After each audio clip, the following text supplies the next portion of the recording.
Yo, what's good, YouTube? Zamcro here, aka Scoot, back with the Continental Pokemon Championship, the CPC season, D-League season 2, if I'm not mistaken. Don't quote me on that. Anyways, we're in week 2 and we're facing off against John 2000. We actually faced off against this guy, and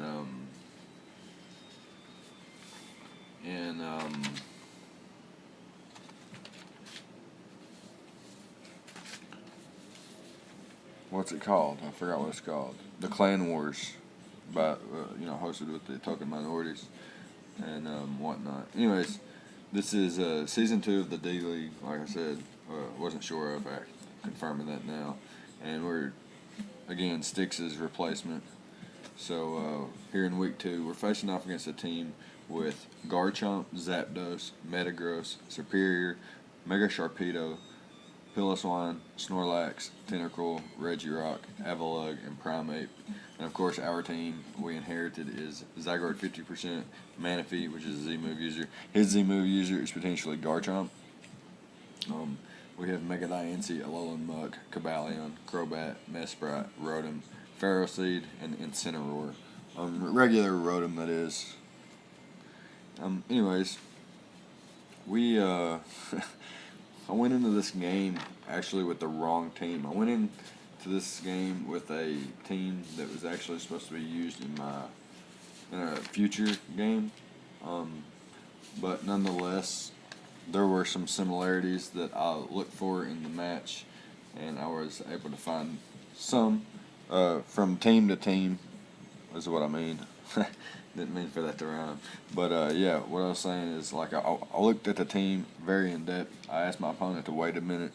He gave me quite a while. As you see on the right-hand side of the screen, we talked for a second. I took a long time to develop a game plan from the team that I had. And then we started the match, and it was a pretty good match. So what we have is a Mega Diancie with Moonblast and Earth Power, and a Zygarde 50% with Dragon Dance, 1,000 Arrows, a Tail Glove Manaphy. It's like just a really, really bulky breaker. A Alolan Muck is very Spadef set. And a Mesprit, which gets up rocks and has like Psychic Stab, and then there's a nice Crobat set here. But I don't show off the entire team, which is good, because this is a team that I'm going to be using in the future, most likely, unless there's some transactions or things like that. So anyways, my opponent brings the Garchomp, the Metagross, the Zapdos, the Mega Sharpedo, the Piloswine, and the Snorlax. I have the Mega Diancie, the Zygarde, the Manaphy, the Alolan Muck, Mesprit, and the Crobat. That being said, like I said, I developed a plan to try to win this game with the team that I have, even though as you see over here,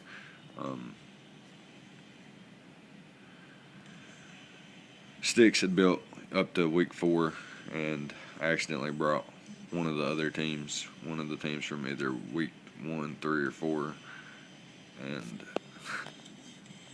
that's not right for the week 2 battle. Anyways, I'm going to start the match here, and I'm going to lead off with Manaphy because I felt like it had the, like I have Ice Beam, so I can hit the Garchomp. I should have Energy Ball, but I actually don't. But I do have the ICMZ, so I do have the Sub-Zero Slammer, which I could hit Zapdos with, or the Garchomp if it's like potentially like a Yachi Berry or something like that. But I don't think I could ever know that, so I would just click Ice Beam on Garchomp anyway. I guess it does more than Scald to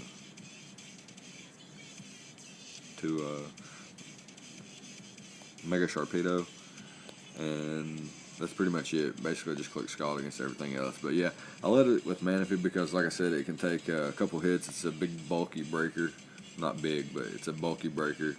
And I can just click Tail Glow here and not really fear anything this Metagross wants to go for, because I can take any one hit. And if he's very offensive, then I'll just be able to knock him out with one hit. Anyways, I'm going to be able to go for the Surf here.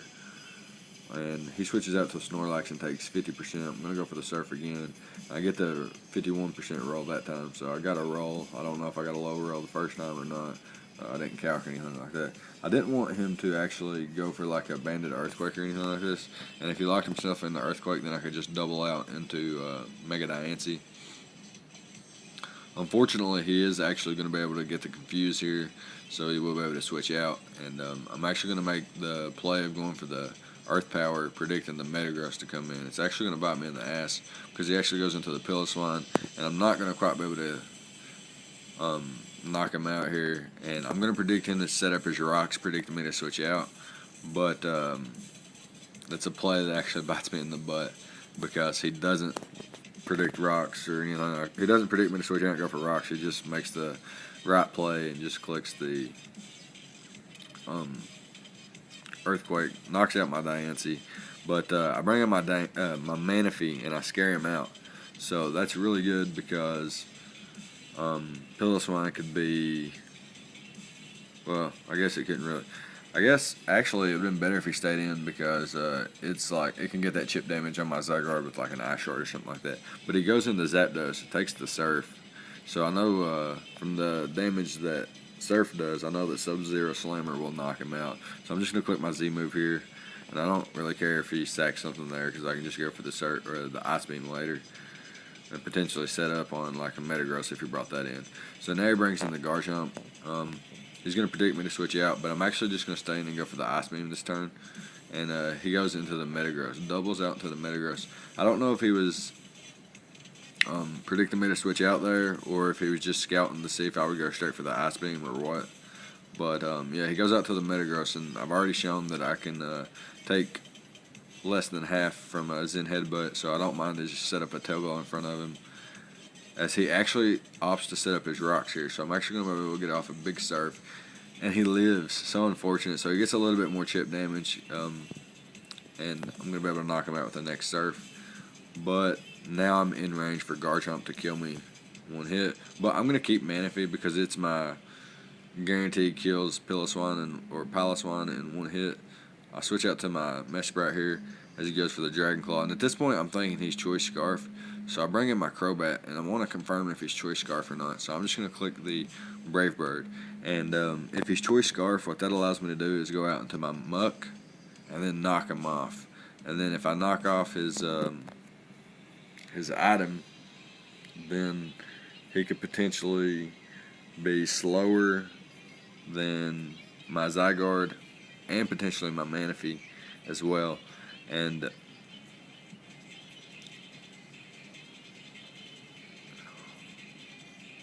me think. What is the thought process here? Scout for the Scarf, and if he is Scarf, why would I get rid of his Scarf?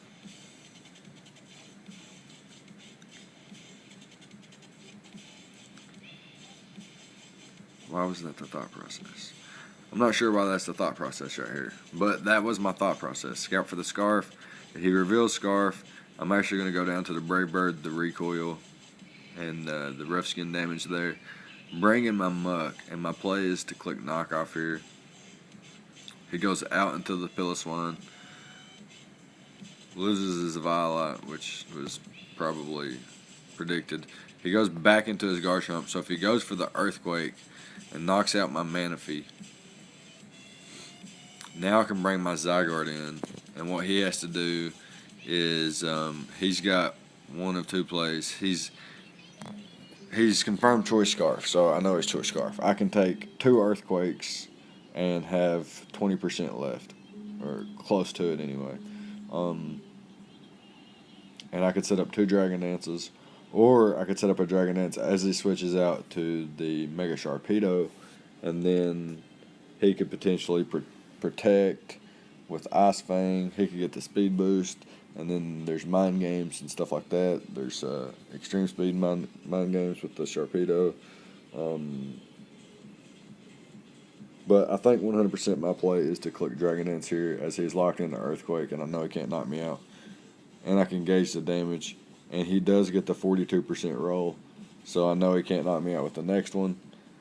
and he's going to go for another. He gets the 43% roll this time. I go for another Dragon Dance, and now Zygarde 50% just cleans up, knocks out the Garchomp from this range, and a +2 extreme speed does knock out Mega Sharpedo from full, even with a little HP investment.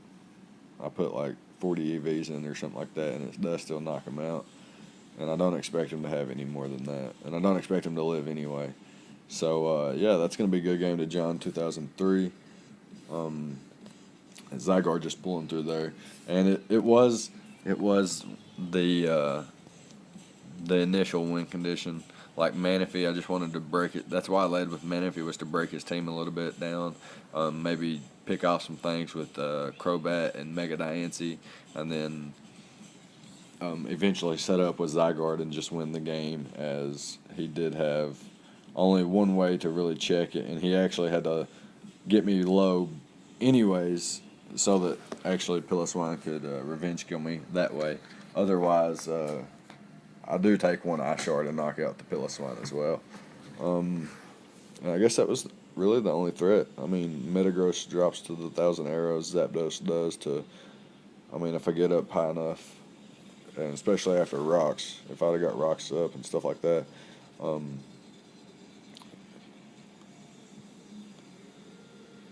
that's all I can really think of. +2 extreme speed, just too much for the frail Sharpedo there. So yeah, it's gonna be a good game. We're gonna be moving on to 2-0 going into week 3. There's actually another replacement coach.